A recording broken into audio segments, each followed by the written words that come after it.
In this example, I will show how to use sync.Once package.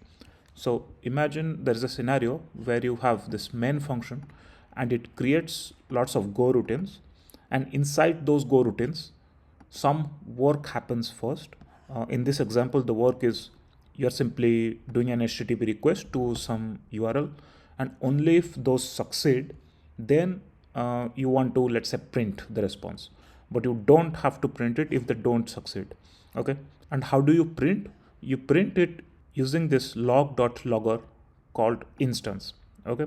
So there are two ways to move forward. One way is you simply call init logger to initialize it in the main function itself. But if you do that, then there is a chance that this HTTP call might fail and your initialization was basically worthless, right? So what can we do instead?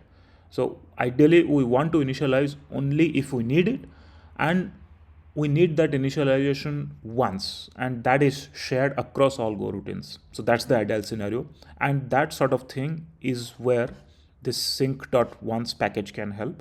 So what happens here is that inside those Go routines, once we have successful HTTP call, then we call this get logger function and use that logger to print it. But here's the catch: this get logger uses this sync.Once package to only initialize it just once. So this is the get logger function, and inside this we're calling this init logger function using this once.do. So what this does is that it calls this function once, and this function initializes this instance variable. Okay, you only need to initialize it once. Okay, and this is then shared across multiple Go routines, and there is no race conditions. Once.do takes care of that. Okay, and if you run the program, here you can see the expected output, and here you can see this app thing which I have written here, and this is the same logger which prints it. These are not different loggers.